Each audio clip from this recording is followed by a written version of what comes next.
Hello, everybody. My name is Catherine Stout. I'm Head of Programme here at the ICA.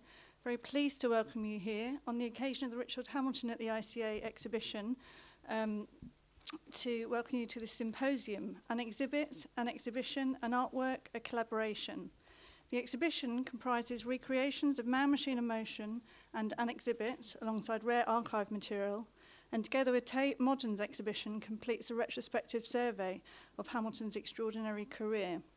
Today we look in particular at the history of an exhibition created in collaboration between Hamilton, fellow artist Victor Passmore and writer and critic Lawrence Alloway. The symposium is presented in collaboration with Afterall Research and Publishing at Central St Martin's, University of the Arts, London, and we wish to thank our sponsors, the Paul Mellon Centre for Studies in British Art. I will give a very brief introduction to today's speakers for the purposes of time, but they all have very close relationship with this particular exhibition. We will have two panel discussions. The first considering the historical significance of an exhibit, and the speakers for this will be Lucy Steeds, Pathway Leader for MRes Art, Exhibition Studies at Central St Martin's, University of the Arts, who will be respondent and chair. We have Elena Crippa, co-pathway leader for MRes Art Exhibition Studies at Central St Martin's, just recently joined Tate Britain as curator. And Victoria Walsh, currently head of the Curating Contemporary Art Programme at the Royal College of Art. After this panel, there'll be some questions from the audience, and then we'll have a very quick break, just 15 minutes, before we have the next session, which will be looking at the contemporary relevance of an exhibit to contemporary practice.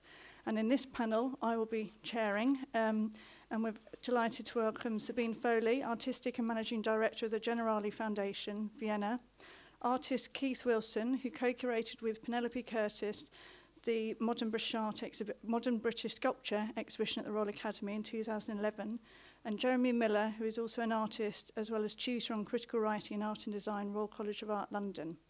So I'm sure you'll welcome me in thanking our speakers for being here today, and I will hand over to Lucy. Thank you very much.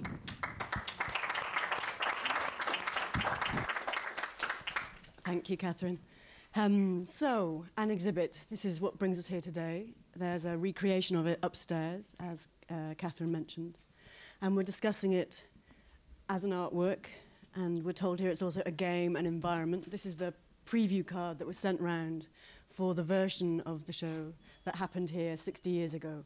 I say here, it wasn't really here. It was an ICA exhibition, but the ICA wasn't in this building at that time. So the recreation here is a recreation for the institution, but not for this particular building. And we're also talking about it as an exhibition. So it's all these things at one time, and we'll maybe unpick a bit the sort of slippery nature of the object that brings us together. As Catherine mentioned, it's an artwork that's a collaboration, but it's presented here as part of a solo show for one of the people that made it happen. So that's Richard Hamilton, but it was also a collaboration, as we've heard, with another artist, Victor Passmore, and a writer, Lawrence Alloway. And I just wanted to read something that Alloway wrote at the time as a way of introducing perhaps their different roles, the different roles of these three participants in this one piece of work. This is an introduction that Alloway writes in Architectural Design, a journal, and it's in the public domain at the time of the exhibition here, in August 1957. So Alloway writes, "An exhibit is the result of a collaboration between Richard Hamilton and Victor Passmore. Hamilton was dominant at the stage of pre-planning, and Passmore, though present and influential throughout, came into his own at the improvisator stage. It was decided to treat the exhibition space as an environment within which a construction could be put up for visitors to inhabit. At this point, I was brought in as a diarist of the project." And Richard Hamilton, in subsequent correspondence, refers to Alloway as the mouthpiece for the project. So I'm just going to show you quickly this is a terrible snap, I admit. It was taken on my phone, of the article that I've just quoted, but I'm showing it to you because it includes some images of the very first installation of this exhibition, this artwork, which is at the Hatton Gallery in Newcastle. So this was in the public domain. These images, these installation images of the show were circulating in this journal at the time of when the show itself was, could be visited, could be inhabited at the ICA. Okay, I'm going to say a couple more words about the two speakers for this first panel. And I realise I should have properly introduced myself. So I'm, as Catherine said, Lucy. I teach a master's course in exhibition studies at Central St Martin's. And I'm also responsible for a book series that Afterall Publishing, based at Central St Martin's, produces, very specifically looking at exhibition histories. So I'm just going to show you some of the titles that we've done, and you can see bottom right that there's a book to come in this series that will look at an exhibit and other exhibitions that were put together by this trio of individuals in the 1950s. So that's me, and that's how I come to this, looking at the sort of contemporary relevance of exhibitions that have changed the way that art is seen and made. And the book that's forthcoming, the book that we'll do about an exhibit and other shows in the 1950s, well, we're looking at that's the sort of furthest back we've gone in a way. So it's looking at the contemporaneity of those shows now. But our first speaker today is Victoria Walsh. As Catherine mentioned, her official title is Head of Curating Contemporary Art at the Royal College here in London. She's someone who's worked with Richard Hamilton over several years, and she was responsible for the recreations of his shows, his historic exhibitions, as part of this Tate and ICA collaboration. She's going to address some of the issues involved in reconstructing exhibitions. Obviously, it's quite a fraught, it's a complicated thing to undertake. And she's going to discuss Hamilton's approach to photography and film in relation to exhibition making. Thank you. Thanks very much. It's most probably bad practice to correct your chair straight away, but I didn't know Richard Hamilton that well at all. And in fact, I only had the opportunity. I first met him in about the mid-90s when I was researching the work of Nigel Henderson, who he had been close to in the 50s. And then again in 2000, and I think it was about 2009-10, when I was approached by Vicente Tadoli and Paul Schimmel, who had initiated this retrospective. So I can't lay claims. I'm particularly conscious in the 2 weeks after Stuart Hall dying that everybody knew Stuart Hall very well. So I just correct the record there. I actually have sort of written something, so you sort of bear with me between kind of informal and script. But first and foremost, I'd like to begin too by thanking Lucy Steeds and Catherine Stout for this invitation to take part in this afternoon, and also to congratulate Gregor Muir and all the team here at the ICA who have really put on these reconstructions extraordinarily well. I think that they're immensely successful. It's wonderful to see them.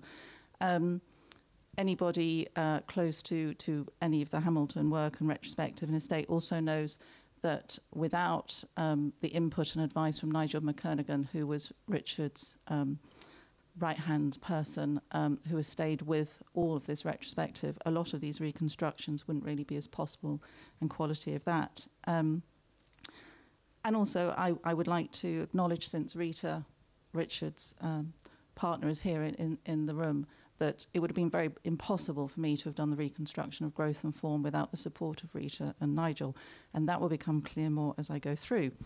So for the next 20 minutes, or I've been given a tiny bit longer maybe, through a mixture of kind of anecdote, script, and PowerPoint images, what I hope to do is to draw your attention to three particular aspects of Hamilton's work which all lead into thinking about an exhibit. The first is his exceptionally meticulous and well-managed archival practices, and particularly what that meant, that collecting, keeping, managing, maintaining, databasing that archival material in relation to his use and thinking about collage. And as you'll see, I'll be arguing about exhibitions as collage. Secondly, his use of photography. And thirdly, his ideas of research as practice, but particularly in relation to the practice of reconstruction, which, of course, he himself had been closely involved with in relationship to Duchamp's large glass. But behind much of this paper is one overriding anecdote for me, so I start with an anecdote. As I mentioned, I was first approached by Vicente Tadoli and Paul Schimmel to look at the reconstruction of Growth and Form. It was known through basically 2 or 3 photographs, which any of you interested in Hamilton will know those photographs, particularly reproduced in the Architectural Review in '51. And they were adamant that somehow this reconstruction was, this exhibition was going to be reconstructed. And they approached me because I'd been involved in another independent group reconstruction of Parallel Life and Art, which was an ICA show in '53. It seemed a relatively impossible task because there was so limited information, and the catalogue, if you ever have a chance to look at it, is full of exhibits that come from extraordinary diverse range of places, from laboratories, photographs, plasticware, plastic making companies, all sorts of places. And these were not about tracking down art exhibits, it was about remaking very elusive objects. But to cut a long story short, I had the opportunity to go down and meet Richard again with Vicente. It's always a great, was always a great, and still is, to go to the house. It's an extraordinary experience, the estate where Richard lived. And we spent a long day, and Richard talked when we recorded an interview, and he talked about the whole thing about trying to put an exhibition together without any art in it, which was how he thought of growth and form at the time. But he kept saying it will be impossible, it will be impossible. But by 5 o'clock that afternoon, and one can speculate personally as to why, he did suddenly appear with a whole collection of manila envelopes and 3 canisters of films. And there from the archive, as one might have suspected, knowing what an extraordinary archivist he was an enormous amount of material about growth and form, not least 30 installation photographs. So that's the starting point, is the archive, is the amount of installation photographs, and holding that in the background. And I suppose part of that is speculating, and it's very hard to speculate backwards, but why and what persuaded Richard to produce that material after nearly 60 years and to think about allowing a reconstruction to be made. So now we'll start quickly reading. During the last decade, interest in Hamilton's experimental exhibition work of the 1950s has consistently grown in relation to the rise of interest in curating as a practice and the expanded historical project of exhibition studies, as Lucy's demonstrated. Across the general terrain of art history, there is in crude terms an overarching narrative associated with each of Hamilton's exhibitions. Growth and Form, which I was talking about, known through this slide, at the Institute of Contemporary Arts in '51, is a pivotal moment in the debate about art and science and seen as a catalyst for a radical shift in art and design education.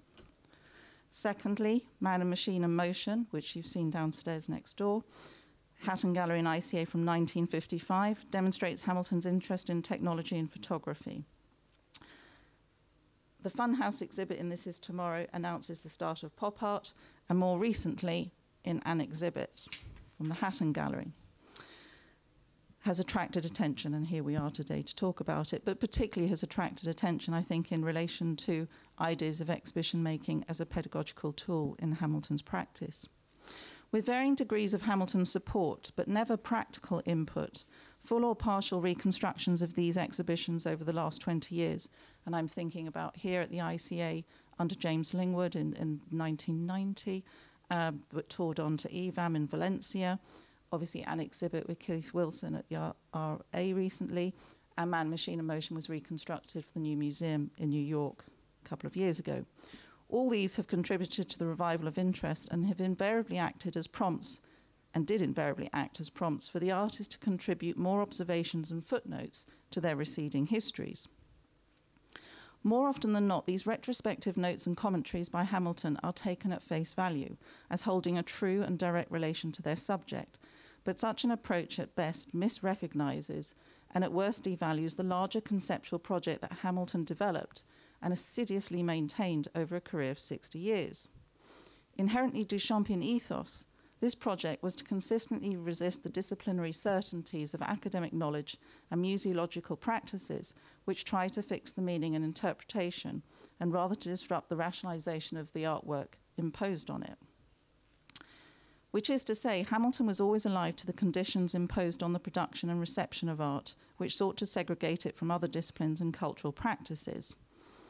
For the attentive reader, Hamilton openly acknowledges this position in the design and thematic organization of his collected words, published in 1982. This is the front cover. in which original texts spanning nearly 30 years are juxtaposed with barely differentiated contemporary reflections, carefully disrupting the organisational principles of artistic development, archival value, historical accuracy, and blurring the boundaries of cause and effect, that old narrative, this work influenced that work, this work led to that work. But this publication collected words which Hamilton described in the inside front cover leaf as an artist's working autobiography, with its surrealist tropes such as the inversion of content order and its flirtation with the genre of autofiction, should not be understood as Hamilton simply playing games. What Hamilton's collected words implicitly and explicitly reveal is the ongoing dialogue and inquiry into the same themes and questions over a number of decades, a seemingly obsessive return to ideas and images that subsequently emerge as motifs or are recycled to the point of becoming found objects themselves, acquiring their own iconography, their own intertextual narrative, and self-referential identity. Studying and understanding Hamilton's deployment of his extraordinary archive and databank of images is not about looking out for clues nor cues as an end in itself, but rather recognizing, as the curator Richard Morfitt noted in 1992, that this mediation and remediation of images and ideas is, and I quote, a means of affirming a standpoint, one which can be located ultimately not on the surface of the work, but through it, in the domain of thought and being. And that through it, I think, is a really crucial anchor into Hamilton's work. As Morfitt also noted, the artist Hamilton himself most admired were those who reveal something to us. But as the word reveal implies, this is a durational process, and one which, in Hamilton's case, calls not only for a sustained visual engagement, but an intellectually nuanced one too, if we are to follow the various permutations and transformations that ideas and images undergo across time as much as across media. Renowned for his assiduous archiving and the meticulous maintenance of his own archival database, and I should say the first time I met Richard, I had an hour's explanation from him about the data program he had just managed to produce to record his bus and train tickets for the tax return. It was an amazing moment. Renowned for his assiduous archiving and the meticulous maintenance of his own archival database, enabling ready access to his collected oeuvre as a working resource, Hamilton's expanded and expansive relation with collage was also inextricably linked to this working method. For collage, at both the visual and, more importantly, at the conceptual level, invariably underpins not just Hamilton's artworks that can be technically defined as collage in the historical sense, but also the exhibitions of the 1950s, which as both medium in their original form and media in their photographic form, arguably exist as precursors to the later installations such as Treat Room, 1984, and Lobby, 1985-87. As Hamilton noted in his collected words when describing the process and form of his etching self-portrait of 1951 and heteromorphism, which you see here, this is what he said. A human head is compounded of features representing primitive organisms. As is the case with heteromorphism, a variety of techniques are used to keep the elements separate and retain their individual character. This device has proved important to me in a great deal of later work, whether print, drawing, or painting. The making of a new unity of unlikely parts from different sources is the crucial idea behind collage, a key feature of 20th century art in almost any medium. While putting this collection of words, this was writing in the collected words of 1982, while putting this collection of words together, I've been very reliant on scissors and paste. So what I'm trying to sort of really, I suppose, force home is that constant recycling, rewriting, juxtaposing, and creating new alignments. This complex and subtle embrace of collage as both a visual tool and conceptual armature is informed by both the surrealist and Dadaist aesthetic and strategies of disruption, discussion of which permeated throughout the independent group's activities at the ICA in the 1950s. This surrealist legacy was particularly kept alive by the founding senior figures of the ICA, Herbert Reed, Roland Penrose, and E.L.T. Messens, all of whom had been part of the organising committee of the Internationalist Surrealist Exhibition here in London in 1936. Messon's advocacy, one of the senior founding partners of the ICA, Messon's advocacy of the potential of collage to reconfigure and disrupt the relation between appearance and reality by creating what Hamilton termed compound relations was much to do with defamiliarizing stale and conventional ways of viewing art, as it was with a desire to destabilize the sedimented conditions and cultural ownership of art which demanded its rhetorical representational function. For Hamilton, collage as a conceptual tool offered a means to interact with a social and cultural order of relations in which the work, be it an exhibition, a drawing, a print, or a photograph, operated rather than surrendering it to literal representational readings. Closely aligned to this conceptualization of collage, Hamilton also understood the potential of the photographic image to create ambivalence through its assumed capacity to duplicate reality, while simultaneously duping the viewer's perception of that reality through the default literal reading of an image as an indexical form. I'll come back to the image. Reflecting in 1982 on photography, Hamilton said, sorry, no, I turned the quotes around. This is 1969, Hamilton on photography. The fascination that photographs hold for me lies in the elusive power of the camera's imagery. I marvel that marks and shapes, simple or complex, have the capacity to enlarge consciousness, can allude back to an ever-widening history of mankind, can force emotional responses as well as aesthetic ones, and permit both internal and external associations to germinate the imagination of the spectator.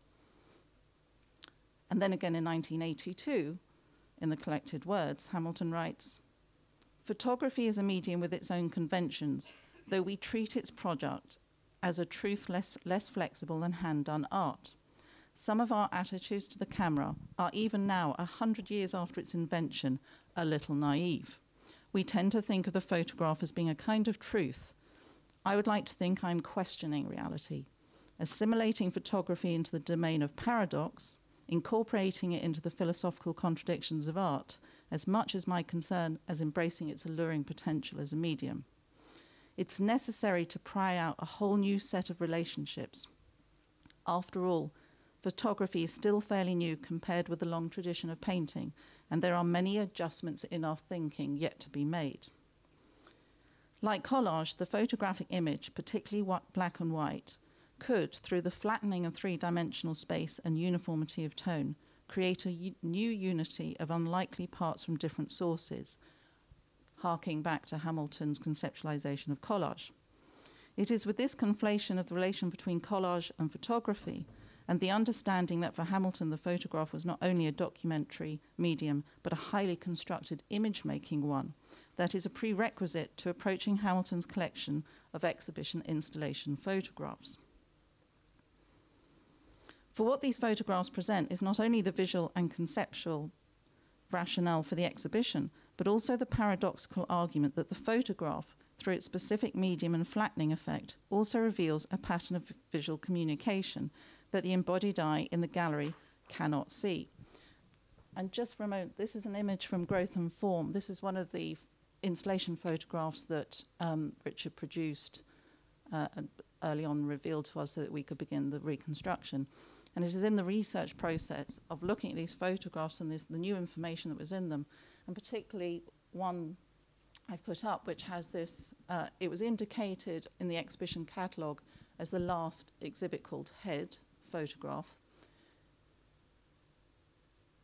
But it was lent by Jean-Pain Levé, and it is was only following through some of the clues of that and finding out that actually Jean-Pain Levé was an incredibly important surrealist filmmaker, particularly of underwater surrealism, and that one could begin to see that, in fact, another reading of Growth and Form was also like an underground aquarium of sea life and kind of surrealist imaginary world, rather than the rational world of art and science.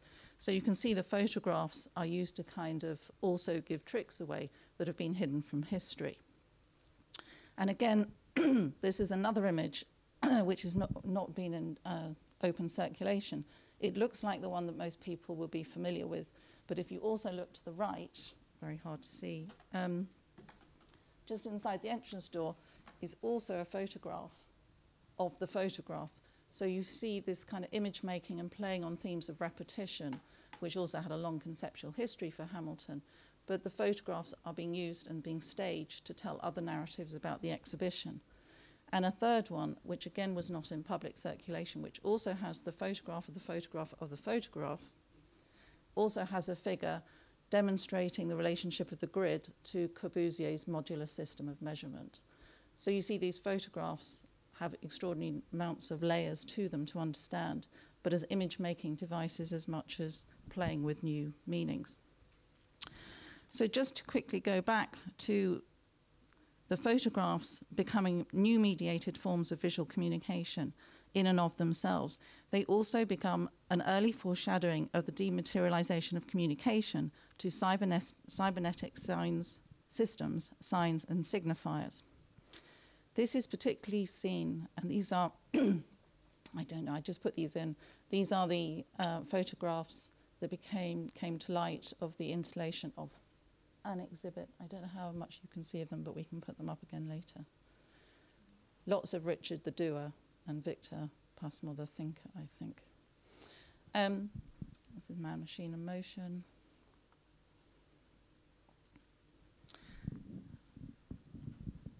This is particularly seen in the images of an exhibit from 1957, from the gridded design layout of the original invitation, which you've all becoming familiar with, from the gridded design layout of the original invitation, announcing in tabulated form the exhibition's rationale, to the manual poster guide, which you can see upstairs in the exhibition, printed to the same grid aesthetic and colours, and finally to the exhibition plan itself. Hamilton's interest in the grid, which underpinned growth and form and man and machine and motion, was clearly no longer an indexical or symbolic level, but rather at the materialized and physical, an environment to be inhabited and explored through the embodied and spatial interaction of the actual spectre. As the tabulated invitation highlighted, however, while for Hamilton the exhibition was designed as a spatio-temporal proposition, a game, pre-planned, to be played, for his collaborators it was an artwork to be viewed, and for the critic Alloway, an environment to be populated.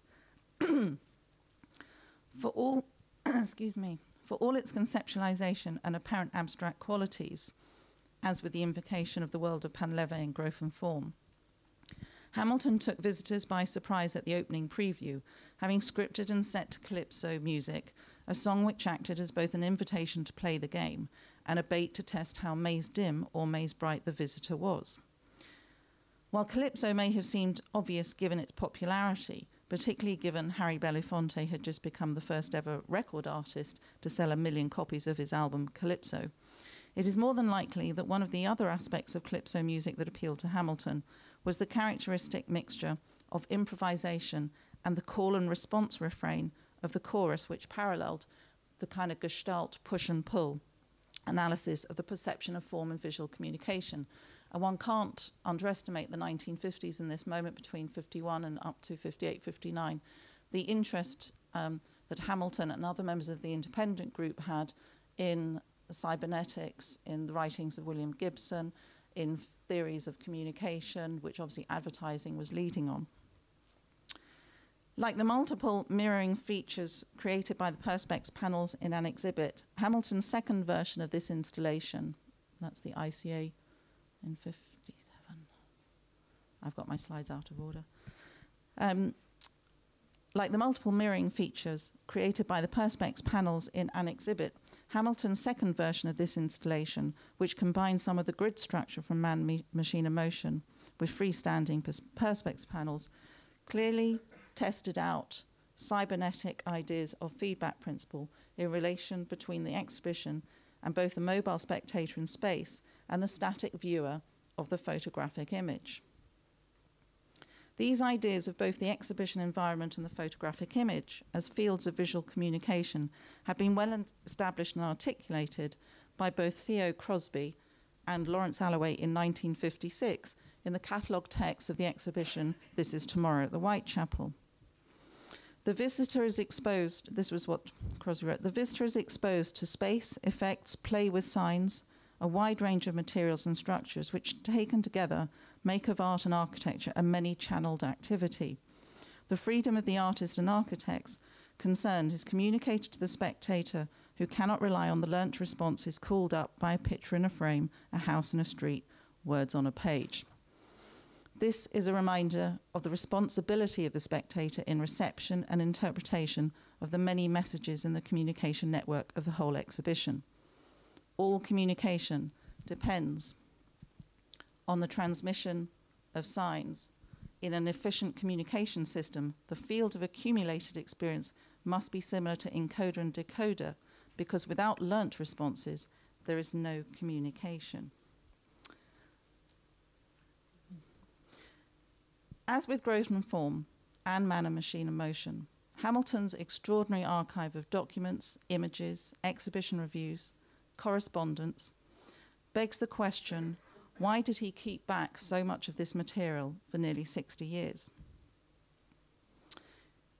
In the Hamilton catalogue essay for Tate Modern, I have speculated and still speculate that a clue to some of this reasoning can be found in Hamilton's own research practice in relation to Duchamp. And for this kind of thinking and the propositions I've made, I'm particularly indebted to Anna Grotzner-Robbins, who's here today, who gave a most marvellous paper at a Passmore Hamilton conference in Newcastle last year, which we hope she will publish soon. But building on Anna's, what Anna raised in my thinking, was to look back at Hamilton's own writings about his research practice in terms of thinking of reconstructing the large glass in relation to Duchamp.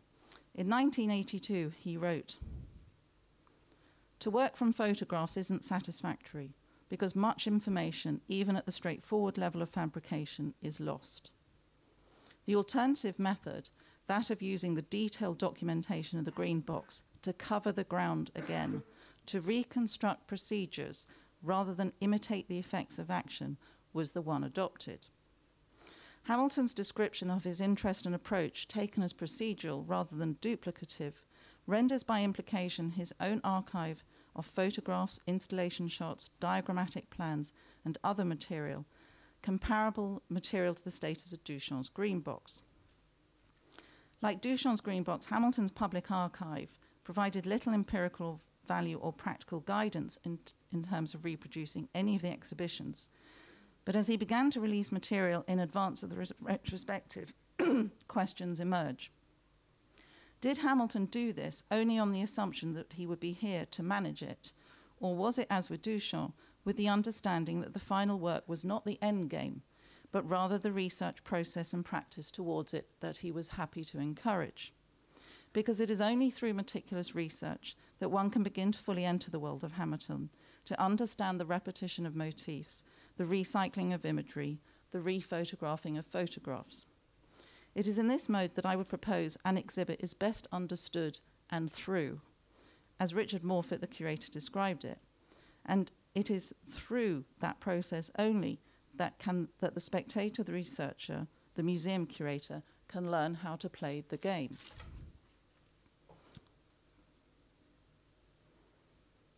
This is a photograph of the Tates, the large glass reconstructed, and also a photograph from 1968, where you can see Duchamp on the right and Hamilton, my right, Hamilton on the left.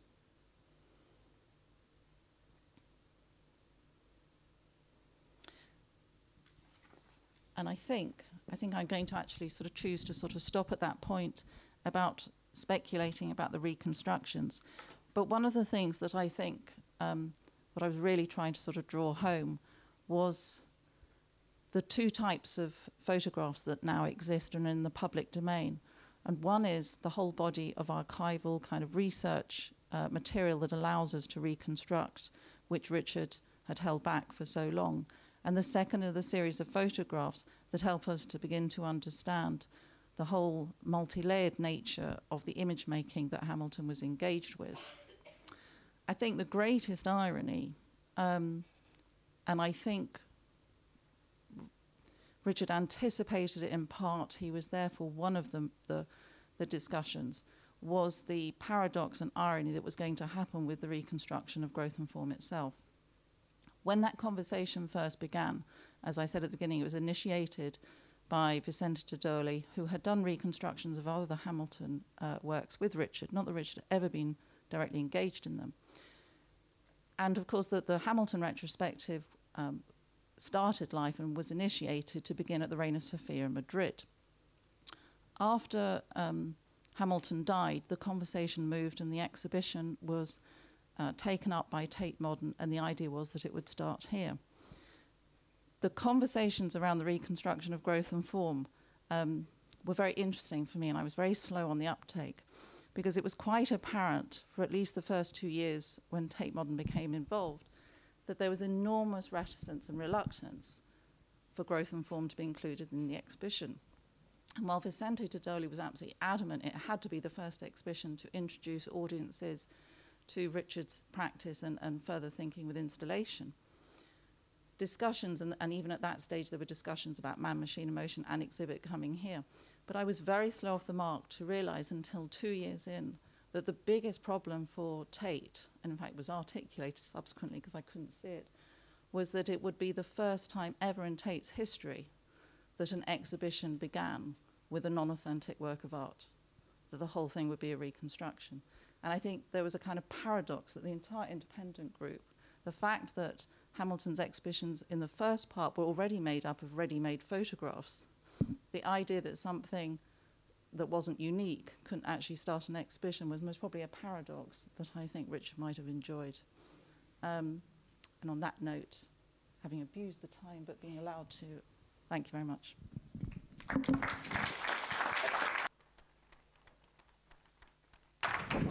So our second speaker today is Elena Crippa. She worked very closely with Vicky on the installation of growth and form at Tate.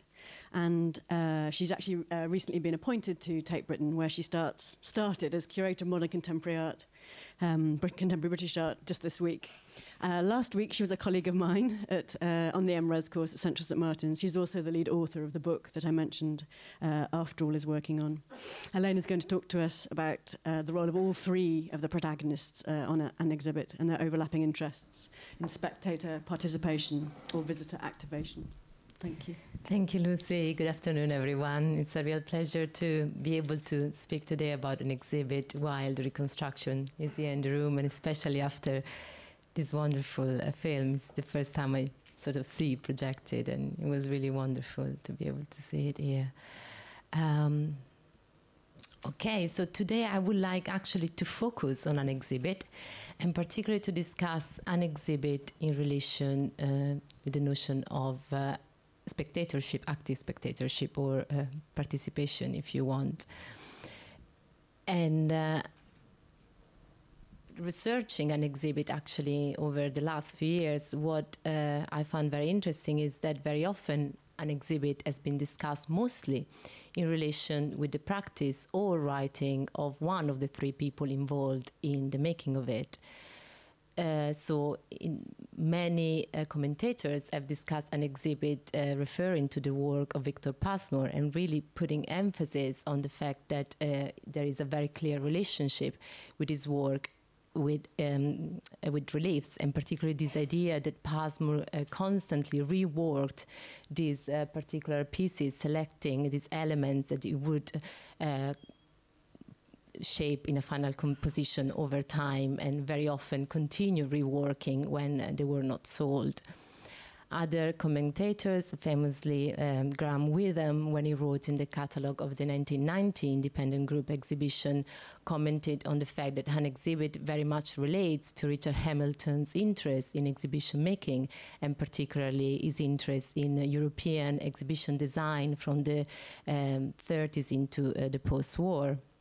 And finally, very often an exhibit is discussed in relation with Alloway's text that he wrote for the catalogue, the fold-out catalogue designed by Richard Hamilton, which you see here, emphasizing the fact that an exhibit has been since read and discussed in relation to the way in which Alloway had defined it, and a sort of reading that has become, in a way, ossified and is fully attached as an interpretation to the actual physical work.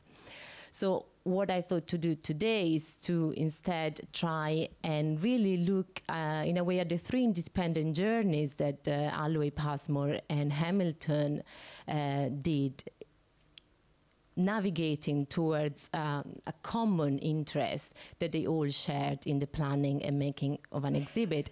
And I personally think that this shared interest very much resides in the notion of activating the spectator. And I will look really at this notion starting with Hamilton and then looking at Passmore and finally at Holloway. So, and in particular, my emphasis on this desire of finding this common shared interest relates to the fact that an exhibit was not just first realized at the Hatton Gallery in Newcastle, where Passmore and Hamilton were both teaching, and when they really established the basic design and this very important teaching model in the mid-50s, but also it came down to the ICA the same year, 1957, and when the panels returned to the Hatton, they decided to restage it for a third time using the frames of Man-Machine in Motion, as Vicky has already mentioned. And I think this idea that this artist felt after it was staged twice already, there was something again to be derived and enjoyed in the process of making it, is something very telling and which tells us there is something really to be explored about the origin of this shared interest. So starting with Hamilton, I go back a little bit. Well, 1957 was not just the year of the making of an exhibit, it was also the year in which Marcel Duchamp delivered a lecture in Houston titled The Creative Act. And this lecture starts by stating, let us consider two important factors, the two poles of the creation of art, the artist on the one hand, and on the other, the spectator, who later becomes the posterity. And in this lecture, Duchamp goes on very much discussing this incredibly active role that the spectator plays in the interpretation and creation of this artwork, and the fact that in a way the spectator plays an even more important role because he ultimately shapes the interpretation that becomes the one that is taken on through history and posterity. I think this notion of active spectatorship that is so important and was discussed in 1957 by Duchamp certainly must have resonated with Hamilton. And one of the reasons, of course, was his personal engagement as a spectator or reader of Duchamp's work. We know that already in 1956, Hamilton had already worked on a translation and a first diagram of the green box. So effectively, just for, I mean, probably most of you knows, but just in case you don't, the large glass is a piece that sort of appeared first, but later on Duchamp published as an edition the green box, which contains all these handwritten sheets, very sort of with diagram and comments on the making of the large glass itself. And Hamilton rendered in a typeset version, you see an example on the top left.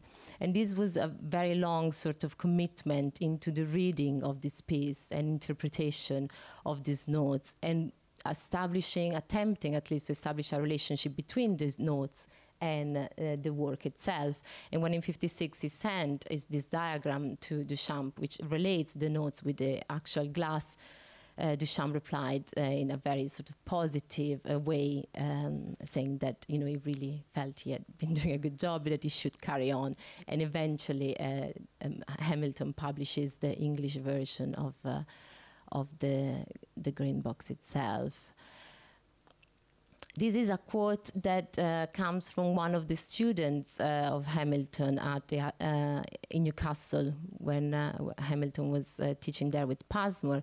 And I thought to insert it here because I think it's very revelatory of what for Hamilton was important at the time in terms of teaching and making. Ascot says, what I really learned from Hamilton and became so important to me is this idea of the artwork as a process where there is an active involvement and there is a need of involving the spectator. And he said what in this interview I conducted with Ascot, he stated what I really learned from Hamilton, that if meaning is generated out of the process, it is generated out of the viewer's participation as much as the artist. And I think this very much, again, relates back to what I've been saying about his own engagement with the work of Duchamp, an engagement that we can read in terms maybe more of an intellectual process, and this relates to what also Vicky was saying, understanding the structures and the sort of great schemes and connections that existed between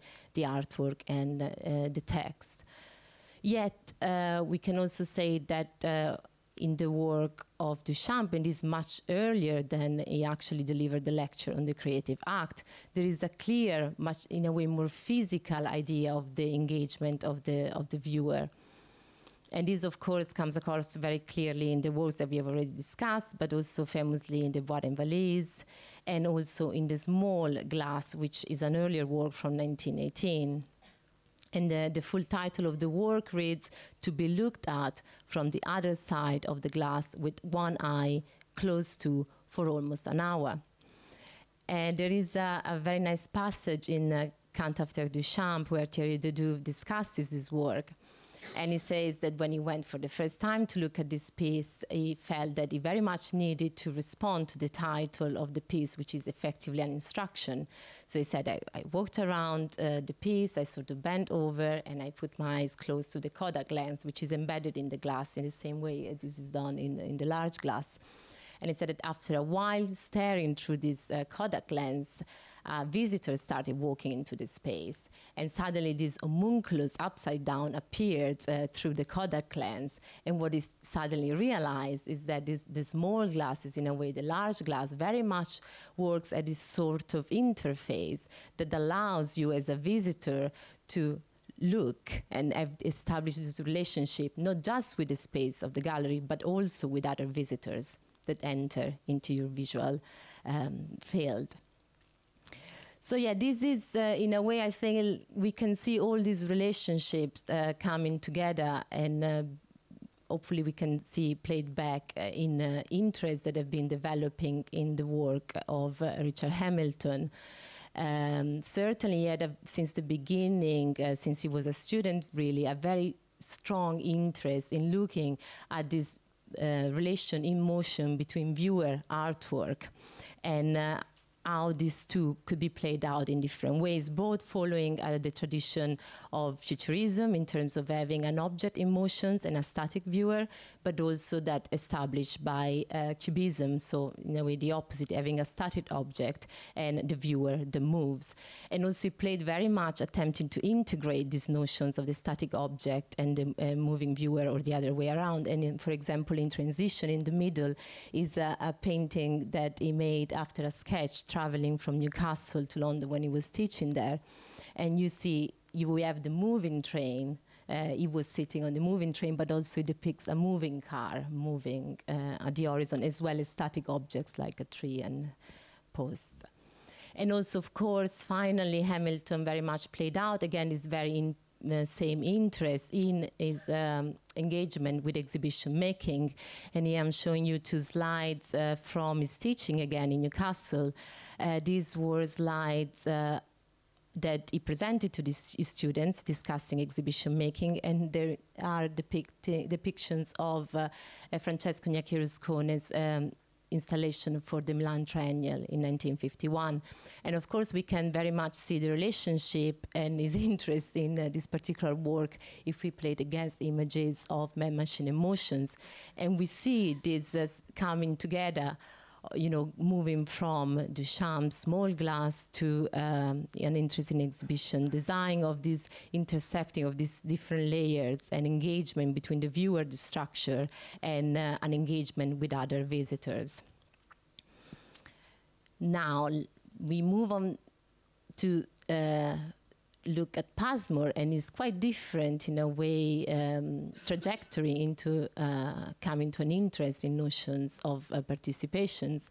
I think what is interesting at Passmore is normally seen at least with the eyes of a present sort of commentator. As a sort of maker, he was the painter, was the one more hands-on, and would sort of play around with reliefs. But actually, Alloway himself was one of the critics that since the beginning very much pointed out the fact that Victor Passmore was not just a maker, he was an intellectual and he was a theorist. And certainly Victor Passmore, in the making of his work, moving from reliefs to murals, large-scale reliefs for public buildings, and finally also architecture, as he was involved from 1954 as a planning architectural consultant for the development in Peterlee, very much developed his work alongside a theoretical thinking by which he really started reflecting on the fact that the contemporary living environment was an environment that was defined in terms of motion and in terms of transitions and changes over time. These sort of notions, of course, were the outcome of the engagement with Bauhaus notion, particularly the pedagogical sketchbook of Paul Klee and other important texts like The New Vision by Malonage. And of course, those were also books that were shared and read with Hamilton and many other of the teachers who were in Newcastle at the time, but also were emerging from an interest of Passmore for the recent scientific discoveries and the fact that since Newtonian theoretical developments and theories of relativities, we very much had to change the way in which we were thinking about our positioning and our role in the lived environment. And here I'm just quoting from an unpublished text by Passmore, where he analyzes what it defines as this shift from a situation in which man is outside nature as an observer to a situation in which the man is in nature as part of its process. And this is very much what Passmore was attempting to bring into his work, this new notion of this new relationship that the artist as an individual had with his living environment and in this sense also with the process of making of his work.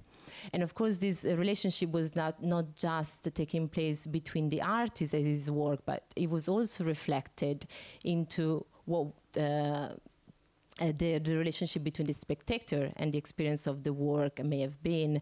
And Passmore, in another piece of unpublished text, writes that in this respect, the artwork is an object which operates and infects the spectator like nature.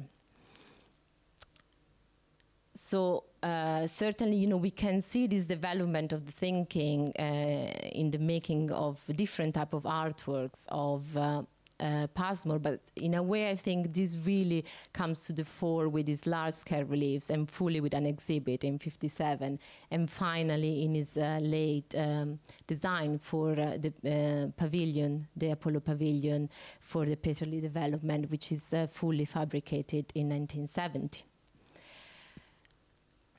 And very last, I would like to look at Alloway and looking at this third journey into a notion of active spectatorship. And this is a quote from the actual text that was published in the fold-out catalogue written by Alloway. Alloway, in a way, I think in the catalogue we could say describes an exhibit in terms of three major concepts: the one of improvisation, play, and active spectatorship. And in relation to this third point, it states the meaning of an exhibit is now dependent on the decisions of the visitors, just as at an earlier stage it was dependent on the artists who were the players. And I think what was this quote, I really like this quote because I think in a way it reflects the same development that had been taking place in Passmore's theoretical development, from initially thinking very closely at the active interaction between the artist as the maker and the work. So this sort of changing process of making that embedded changes in time and space, to thinking more directly in terms of spectatorship and how the spectator would relate to changes in the work. Of course, the notions of spectatorship or active spectatorship in Alloway relates to his interest in cybernetics and information theory, and this is something that Vicky has already addressed. It's something that, in a way, has been very discussed because Alloway was such an important player as part of the independent group. And, for example, this quote from 56 referring to the TAC board designed by Group 12, of which Alloway was part for the This Is Tomorrow exhibition, very much highlights this type of thinking. It states the TAC board was a method of organizing the modern visual continuum according to each individual's decision, manifesting a changing process relating to different individuals' engagement. Yet what I'm sort of interested to explore here today is that although information theory and cybernetics was fundamental as sort of theoretical references that offered a jargon to Alloway to be able to discuss these issues of active process and participation in the relationship of the visitor. Actually, Alloway really had gone through a journey of really reflecting on the developments that have been characterized in modern art over a much longer period of time, and yet identifying these very changes in the work that have been produced. So in a way, what comes first is not the theory, was really perceiving that these developments had been taking place and then using this theory as the language that allow him to verbalize these changes. As an example, I just give you this comment, this text that he produced in 57 in relation to Claude Monet's Diocletian Cathedral series from the late 19th century, where he states, those objects of terrific material density might be seen as proto-gestural and reconciled with the reception process in which the spectator completes the reconfiguration of the artist's gesture. And this is just an example to see how really was really attempted to look back at what redefined modern art in terms of this active position of the viewer. Even more, I would like to argue that these sort of changes in development of Alloway's thinking in terms of active spectatorship was also, in a way, the result of his scrutiny and close relationship with Passmore's work. So we know that Alloway wrote about Passmore very extensively from 53 to 57 in a very intense way. And in 54, in his text for 9 Abstract Artists, he defines Victor Passmore as a culture hero, and this sort of constantly maintains his position. For him, Passmore had been playing a fundamental role in taking British art out of this, romantic, obsessive reference to his landscape and this traditional way of looking at his own heritage, and sort of bringing out in a much more European and real, and of course through the embracing abstraction. And it's interesting also that Alloway constantly defends Passmore, even later on when there is more of a moment where British constructivism is being criticized because of the reference to this very strict use of geometry. Alloway constantly go back saying, Passmore actually was not just devoted to geometry, he uses geometry for improvisation and not as emblems of final order. And these observations, I think, very much helps you seeing his text of an exhibit relating not just to Hamilton and not just to this notion of information theory and cybernetics, but very much in relation to his ongoing development in the reading of Passmore's work in terms of improvisation and in terms of change over time. And particularly this is a quote from his text from 56 in Art News, where he goes to visit the studios and then he proceeds to describe the work in relation to the process of making, which changes, is ongoing, is unsettled, and then describes the function of the plastics that he used, like the glass plane, as that of to introduce the play of light into the limited space of the relief.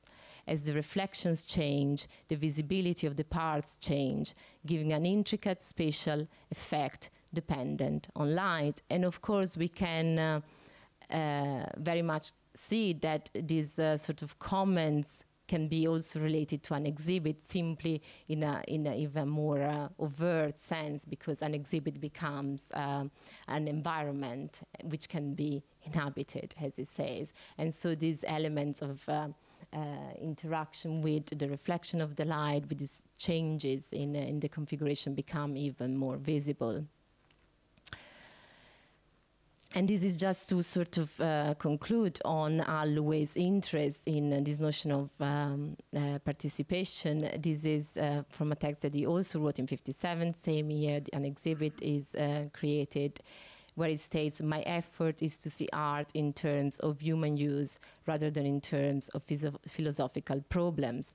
The new role of the spectator or consumer, free to move in a society defined by symbols, in what I want to write about." And in a way, is a culmination, I think, of a phase in Holloway's criticism, where he really sees his role as that of engaging even more with the role of the spectator than that of commenting on the artwork.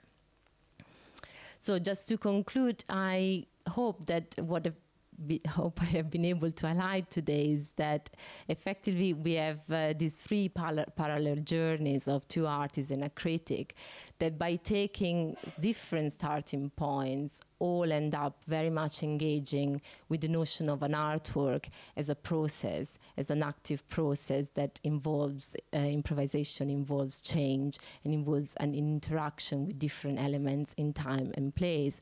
And foremost, that effectively, if we consider the artwork in terms of a process, the only way to have a spectator, to enable the spectator to engage with this process, is that of creating a situation when it can become an active participant and fully embody that process of change. Okay, thank you very much.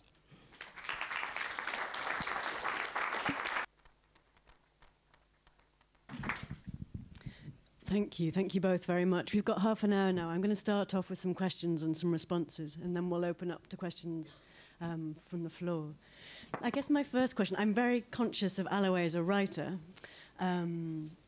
particularly actually as a writer of exhibition histories, but writing about both of these artists separately. So you've quoted him on Passmore. He also writes a lot about Hamilton, about pop art. He's in many ways the sort of first person to get British art discussed under the bracket of pop art. But I'm curious about what brings the two artists together. So I understand why they both reach out to Holloway. Holloway's also got an institutional affiliation with the ICA, so there's every reason to involve him. But what is it that brings Hamilton and Passmore together? Have they worked together before, and what brings them together now to make an exhibit?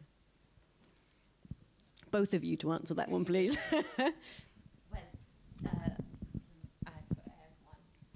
Well, of course, you know, I mean, the artwork at the time was not quite, was quite small. So there were many moments in which they sort of overlapped. Of course, Richard Hamilton was part of the independent group, so he was a sort of very present figure on a more regular basis. But Passmore also was very much involved. But he's not a member of the independent group. He was not a member of the independent group. Yeah, so he was not a member of the independent group. But for example, they both showed here at the ICA, well, in Dover Street together in 1950 on the occasion of an exhibition. It was on British art in the 50s. I don't remember exactly the title, but they are both showing in that exhibition. They are both coming to talks and here. And is Holloway involved in that show too? They are both, there is artists.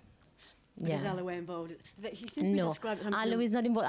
Holloway, when he has the occasion of curating his first exhibition here at the ICA, is the first exhibition he organizes, the one on Victor Passmore, right. And that's 1954. And 1954 is also the years Victor Passmore joins as, under the invitation of Lawrence Gowing, as head of painting in Newcastle at King's College, which was part of the University of Durham. And Richard Hamilton was already teaching there since the previous year. And Passmore and Hamilton had also already previously been together at the Central School, where they were also teaching in different sort of parts of the course, but also very much engaging with this idea of a sort of basic design course, which is what then they developed jointly in Newcastle since '54. The Hatton Gallery at the time was very much part of the university, was a sort of in the hall of the university, and it was a very important space where tutors, teachers would present their work, organize exhibition, and actually Hamilton and Passmore become very active in the organization of exhibitions. And it's very interesting because in the public there is Rob, who's there at the Hatton Gallery, and I was writing to him a few days ago asking, do you have a list of the exhibitions that have been organized there in this period? Because it's not very public knowledge, but I know, for example, that Richard Hamilton organized the Picabia exhibitions there. They were actually involved in many others exhibitions which are not as well known. And Vicky, can you say something about why did Hamilton need Passmore, or what was the nature?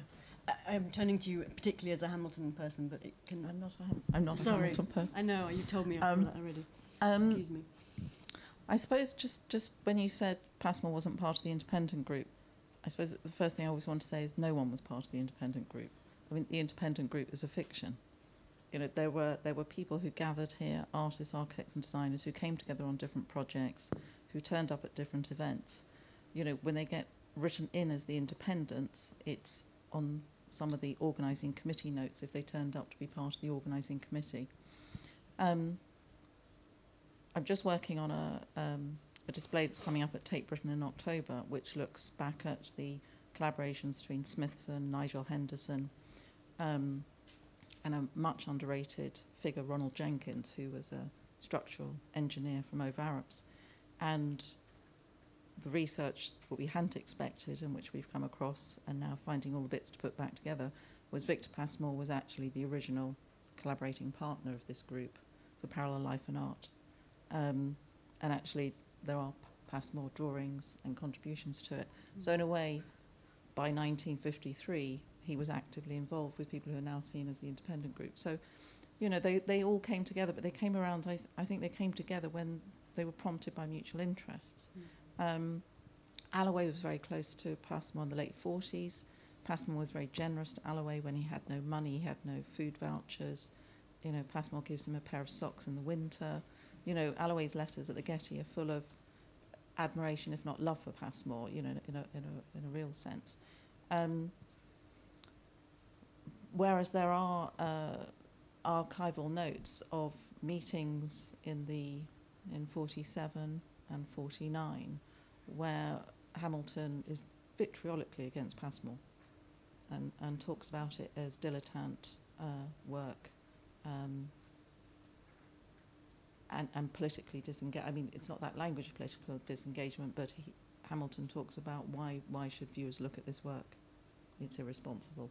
And this is at the time where Gideon is in London in 49 doing mass lectures around mechanisation takes command. And he's saying to Passmore, what's your interest in this? This is what we're all interested in.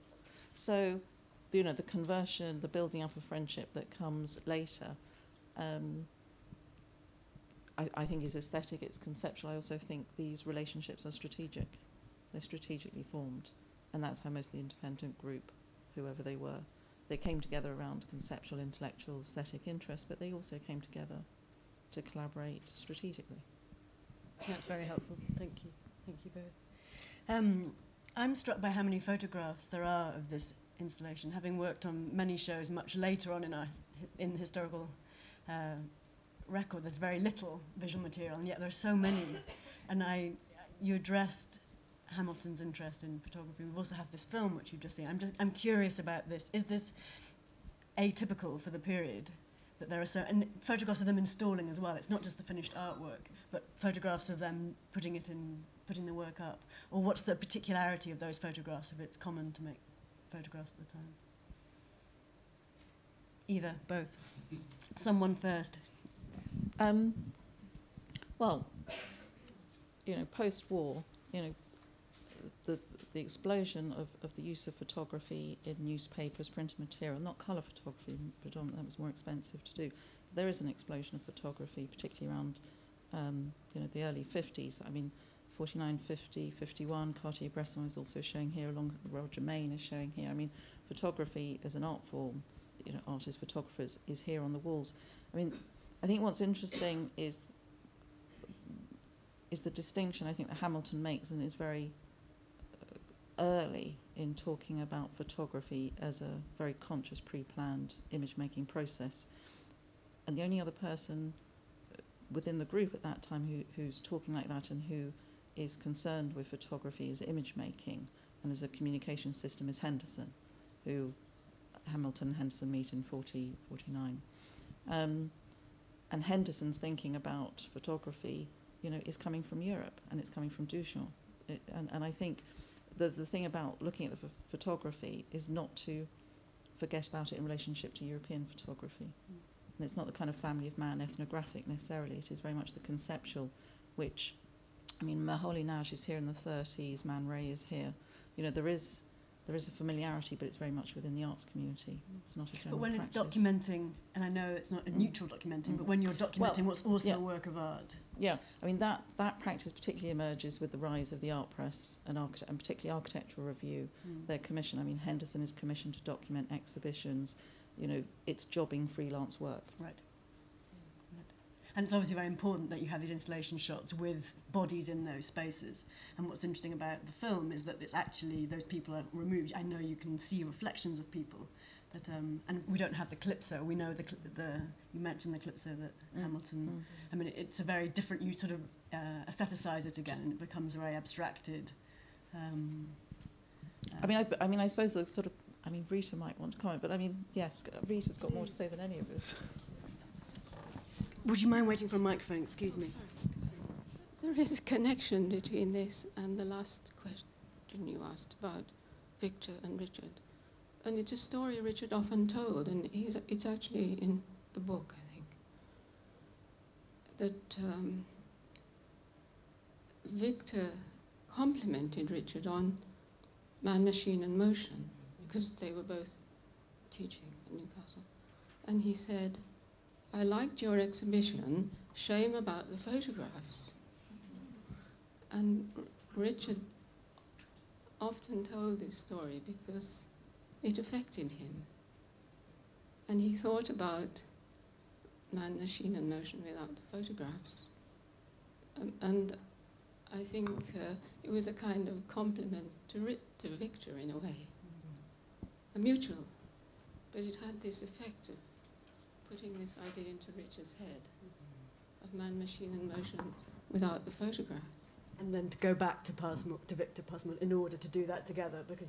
Well, then, I think they work together. You can see, I mean, they talked about the individuation which came at the end, and Keith will know about this, which was Victor's contribution, making it into art, contributing his artistic position, his marks. And in fact, the Indian red in an exhibit was a colour strongly identified with Victor. And we all knew that as students because he was making these reliefs in the school, in his room. So Indian red and its complement. And I think that's Richard responding to Victor's aesthetic. It's very interesting in a way. So they talk about the individuation and Victor coming in at the end, but obviously it was a dialogue. Yeah, and Allo is quite careful to say he's summarising, and he says that they're both there from the beginning, but if he's going to draw out, then Hamilton's at the planning stage. Yes, but it's so interesting, you have them both here. You have Man, Machine and Motion, and Man, Machine and Motion without the photograph. And later, as you said, he actually used the framework to make number 3, isn't it right? Third one in Newcastle, which is so different from an exhibit. Because an exhibit was dreamlike. It was extraordinary in that way, whereas the third one was completely different. You're much more conscious, as you see in that photograph, of the positioning of the abstract elements, the little spots of red, and it was much more an artwork in that way. Sorry. Rita, also, because you were asked at that time, what, I mean, in terms of photography, well, no, but student, but in terms of photography, was there a distinction between conceptual photography and archival photography and art photography? And I mean, in terms of Richard holding these these photographic collections.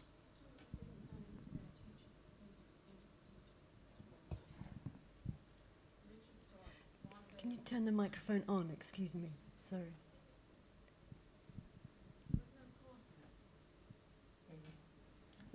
Yeah. No, no, there was no teacher. I mean, I know Henderson set up the first photography teaching course at 51 at Central, but that was William Johnston who allowed it. But yeah, it's a...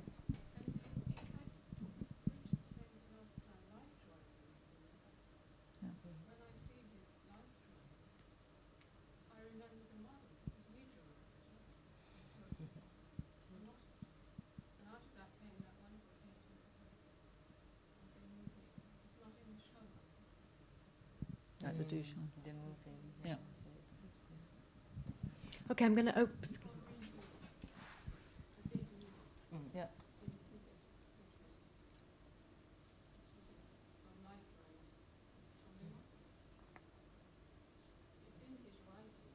Yeah, it's in the collected.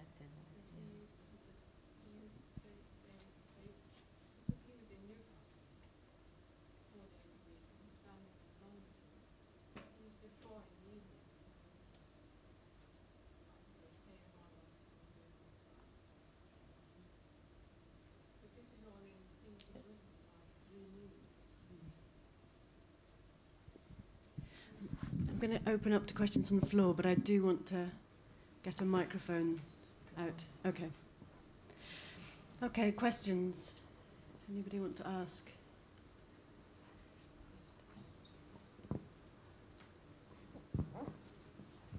Does that work? Oh, yeah, it is. I think your question about how Alloway and Hamilton and Passmore came together is really interesting. But I think in the answers there were two aspects that were that could be added. That obviously the three of them knew each other from the ICA, but I think one shouldn't neglect Alloway's degree of self-interest in supporting the British constructionist artists, such as Kenneth Mary Martin, Passmore, etc. And if you remember, he had kind of almost forged a split between the group of artists in St Ives and the group of artists who were attached to Passmore at Camberwell, who were much more urban in their focus. And the other thing that brings them together, or at least brings Hamilton and Passmore together, is the introduction of basic design, teaching in art education, and particularly at the Central and at Camberwell and at Newcastle. Basic design became the huge influence in art education in this country from the mid-50s onwards. So that mix of Passmore, Hamilton, Harry Thubron at Leeds, and the people at Leicester, I think shouldn't be ignored. And I'm very, this might be a question for later on, but I'm very interested that in the reconstruction, that Passmore has been written out of the reconstruction that's been made here at the ICA. And it seems to me that in fact, the reconstruction makes another myth, that it isn't entirely accurate in relation to the original exhibition and to Passmore's input. I don't know. That might be a question for the panel after the tea break, but it seems to me very important. Yes, no, I mean, there's clearly issues with reconstructing every time. You can't create the whole environment outside the space that people, I mean, you can't recreate the historical moment. And then the structures you're working with, the space that you're working with is completely different. I think, are you referring to the lack of the collaged elements on the perspex? Well, I am, because, I mean, you know, looking around at the age of the audience here, who are much younger than myself, in a sense, the reconstruction goes down as the actual event, and of course it isn't. And I think that's disturbing in some ways. The archive room is here, I think, alongside. So the idea is you see the recreation, and then you go back to the room the other side, and you see the photographs of how it was at the Hatton and how it was at the ICA. And I think that's the only way it can. Excuse me. No, I just wanted to say that, you know, I think it's an interesting question, and I'm sure it will be debated later on during the day. But I also wanted to bring up again what Rita has just said, which I think is very important, that I think is also a mistake to limit the reading of Passmore's contribution to the sticking of the paper at the end. I think he was, in that sense, a real collaboration.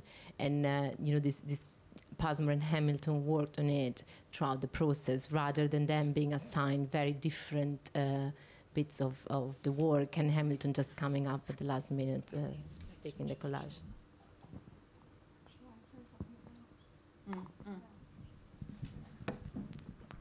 Sorry, I don't want to sort of join in, but I just, because it is an important point and we can discuss it more later, but just say that in this instance, we were very much following Richard Hamilton's instructions for the recreation, as he himself did at IVAM. And he did not wish to include the collage elements, which he saw very much as Victor Passmore's personal mark-making, and that wasn't, as I'm sure Rita would agree, an intention to undermine Victor's contribution, but really not to lay claims to it, and particularly in this context of the broader look at Richard Hamilton's work. He felt it was very much, and was described very specifically as individuation that happened at the end, this collage element. So that was a decision that we made for this particular reconstruction. Of course, you know, and other decisions will be made at other times. So just for clarification, but we can, of course, discuss it more later. I just wanted to quickly pick up on your point about the Britishness of all three and the nature of it. It's interesting to me that we saw slides. Elena showed us slides of the Italian installation shots that Richard Hamilton was showing his students. But as I understand it, these are sort of it's exhibition making in a sort of broader sense, in a design sense, not in a sort of pure art, if there is any such thing as pure art. And I'm very conscious of Liszicki's installations in particular in the 1920s. And Liszicki, as an artist, is commissioned to make exhibition rooms, and he designs spaces which he writes about as being about visitor activation. And it's interesting to me, as you know, he's a visual artist, and he is very excited about the idea that it's not a passive experience that visitors are coming to. But I think there's a slight problem with the way when it an exhibit and other exhibitions are written about in an English context, they tend to get overclaimed. The sort of participation thing, I think, gets written about in '59 when, in the context of an exhibition place, when several painters are showing it. Anyway, I think there's often an argument made that it's Britishness, that what's specifically British about practice at the time is the visitor activation, and I think that's problematic. So I don't know if there's anything you want to add to that, Elena, but I'm just conscious that we have to be a bit sceptical when we read what we read about these shows. I don't know, you know, I can come in with a very general answer. You know, I'm coming in a way as a foreigner looking at British art, and I think for me, in a way, looking at this period and even earlier decades, one of the very fascinating elements is this constant debate between, you know, a desire to open to a European and more international realm, and the one of wanting to close back in and look at what is specifically British about what is being done. And I think, you know, Alloway, of course, was one of the very interesting critics at the time who were so desperate trying to push to expand this horizon towards the European realm. And I can always say, well, I presume it wouldn't have been particularly concordant with this view that it was specifically British, because those artists were clearly working, looking at developments that were taking place elsewhere in Europe, both in terms of Bauhaus, artistic practice, and exhibition design.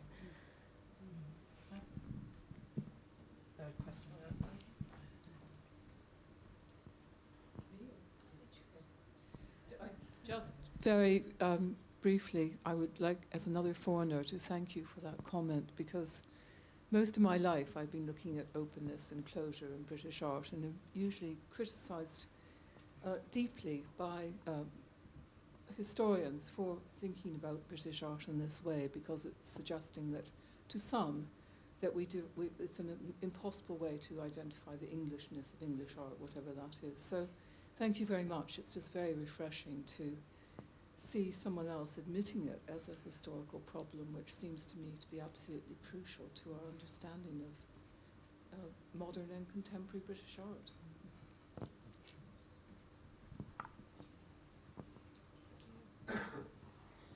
I was interested in this point made that the small glass and the large glass was a kind of interface that allowed the visitor to become a subject, almost a subject spectator. And I was thinking of the way feminism much later theorized the way a woman in cinema, Hollywood cinema, was an object in the field of vision, and to become a subject they had to put, glasses on.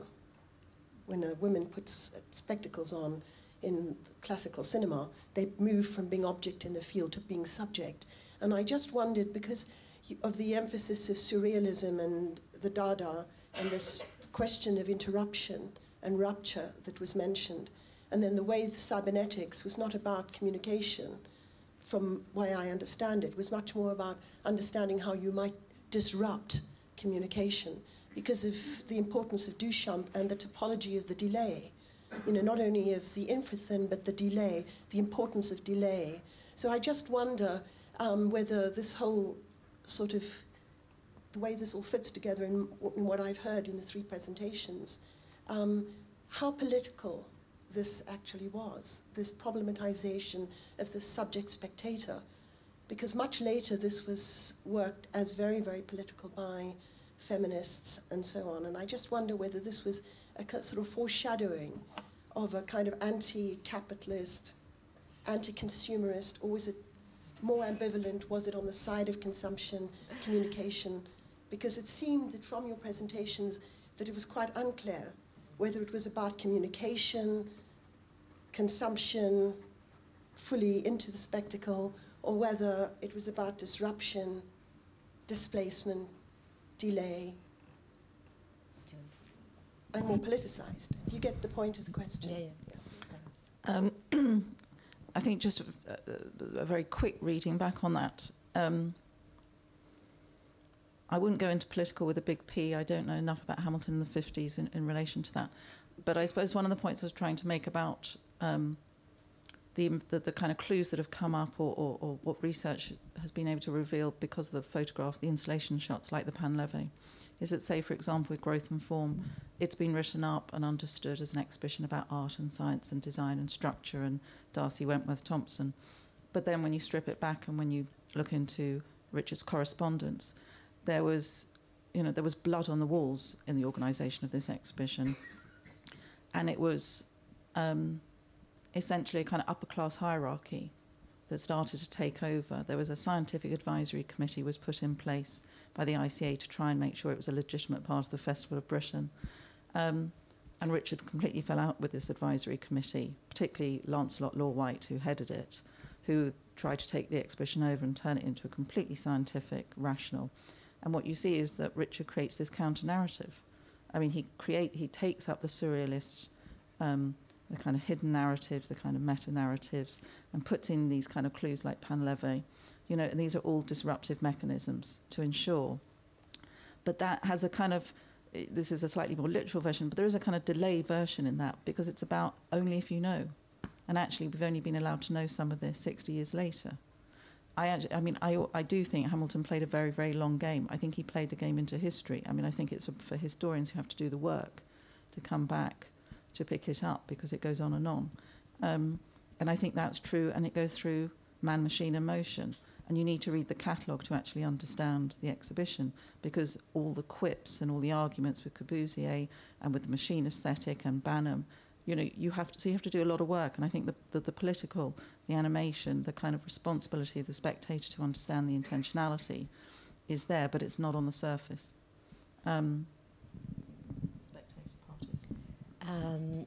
No, I would just to say, you mentioned also capitalism and a critique of capitalism certainly wasn't there in the sense, at that moment in England, we're just coming out of the war effectively. And I think in the independent group, if we can call it this way, is, at that moment as this group of artists active in the 50s, there is this very mixed, there is a fascination for the object of consumption at that moment. Is a much more, it is a problematic already relationship. There is a notion of, this objectification and consumerism, but there is also this desire of reaching out and being able to become owners and enjoy slightly more. Sorry, go ahead. I mean, on the continent, I'm thinking of the work that was going on the continent. I'm thinking of Lacan and even Bataille, where you get Freud and Marx, in the intellectuals, and certainly impacting Duchamp. It's there as a sort of milieu in which Duchamp is coming out of in the late 50s. I'm thinking of the seminars of Jacques Lacan, the work of Bataille and many others. So I'm just wondering whether this was because of just from the exhibition at Tate, the political aspect of his work seems to be so very present. I just wonder whether it was there, whether he was aware of it. Yeah. I wouldn't say there was a notion of political, but there was a notion of moving from a sort of individualized, directed way of looking at a pluralistic way of looking that allow multiple perspective and way of enabling. So I don't think you want to define this as political, certainly with a capital B. No. I mean, I think one can't. I suppose two quick things, which is, the worry about looking at this, and it's great to look at industrial design and bring in the thing, is that we look at it with the debates of curating and curatorial practice and the kind of very aestheticized idea of practice, whereas much of these exhibitions and the whole point about the independent group was about bringing art, architecture, design as social forms of regeneration, of cultural forms of regeneration.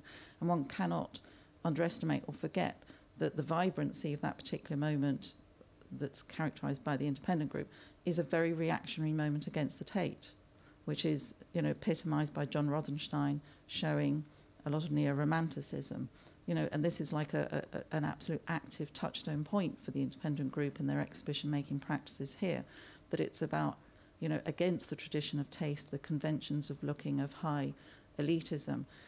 And out of the three at this particular period, the most politically animated is Allaway. And he goes on to write The Long Front of Culture. His entire argument and proposition of a fine art, pop art continuum is about the overthrow of taste and hierarchy of knowledge.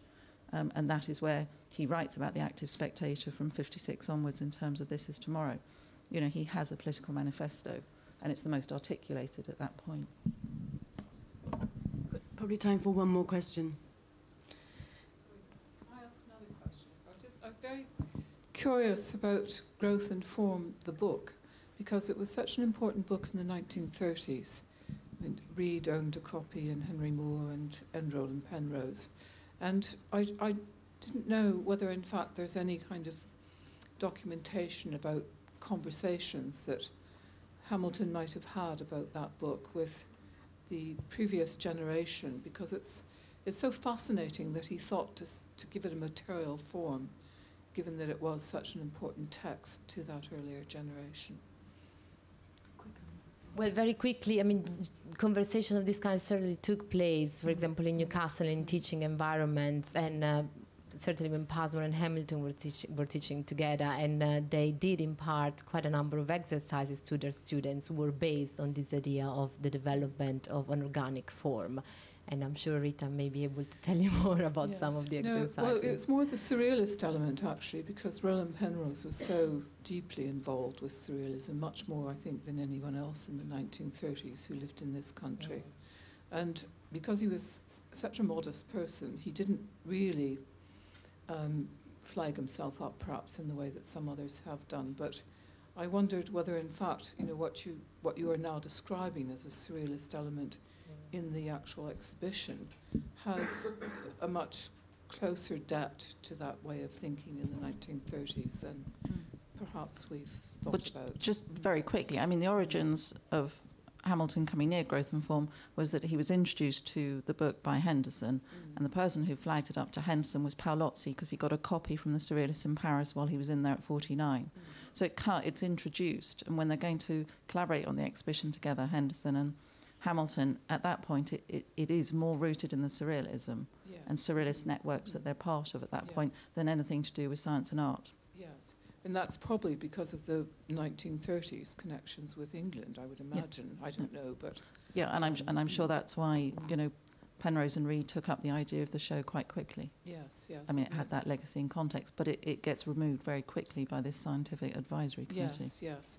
No, it's really fascinating to see it in this way. Thank you very much. Okay, thank you, everybody. I know there are questions we've missed, so we will stay here for a few moments afterwards, but please take a break, and we will see you back in 15.